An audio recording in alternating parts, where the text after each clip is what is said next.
નમસ્કાર મિત્રો, હું છું હાર્દિક જોશી, આપનો 24 ન્યૂઝ દક્ષિણ ગુજરાત સહતંત્રી.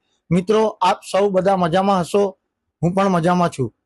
મિત્રો, આજે આપણે એક વાત કરીએ કે હમણાં સમગ્ર ગુજરાતમાં જે ભાવનગરમાં લઠ્ઠાકાંડ બન્યો તે સંદર્ભે ઘણા એવા સામાન્ય લોકો મરી ગયા છે.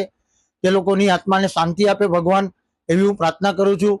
ત્યારબાદ એમના પરિવારને પણ દુઃખ સહન કરવાની શક્તિ આપે ભગવાન.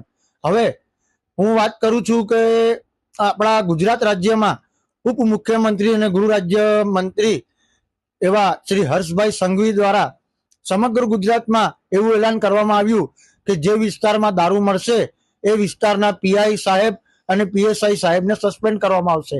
હવે હું એમ કહેવા માંગુ છું કે સમગ્ર ગુજરાતની પોલીસ આજે રાત દિવસ મહેનત કરીને ખૂબ જ જે આ દારૂનું દૂષણ છે એને દૂર કરવા માટે ખૂબ જ મહેનત કરી રહી છે.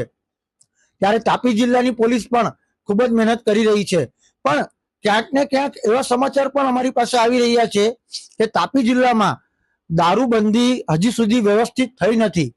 પોલીસ મિત્રોની કામગીરી તો સારી જ છે, પણ દારૂબંધી વ્યવસ્થિત થઈ નથી. એનું કારણ એ છે કે પાર્સલ સુવિધા તાપી જિલ્લામાં અનેક એવા મોટા ગામો છે, વ્યારા, સોનગઢ, બધી જગ્યા પર એવું અમને સાંભળવામાં આવ્યું છે સ્થાનિકો દ્વારા કે પાર્સલ સુવિધા ચાલુ છે.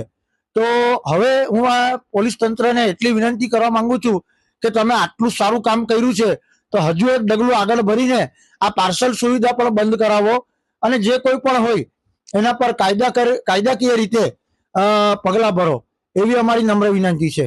બીજું કે આપણે સિટી સર્વેના ન્યૂઝ મૂક્યા હતા. સોનગઢ મામલતદાર ઓફિસ, સિટી સર્વે ઓફિસમાં લોકોના કામ થતા નથી, સિટી સર્વે ઓફિસ બંધ રહે છે. તો આવતીકાલે સોમવારે છે, આવતીકાલે આપણે જોઈએ ઓફિસ ખુલે છે કે નહીં. જો ઓફિસ નહીં ખુલે તો આપણે 12 વાગે આપણે ત્યાં ટીમથી સાથે કેમેરામેન સાથે જઈને ત્યાં મામલતદારમાં લાઈવ અને મામલતદાર સાહેબને લાઈવ પ્રસારણ કરીને જવાબ માંગીશું. તો ચાલો કાલે મળીએ. નમસ્કાર.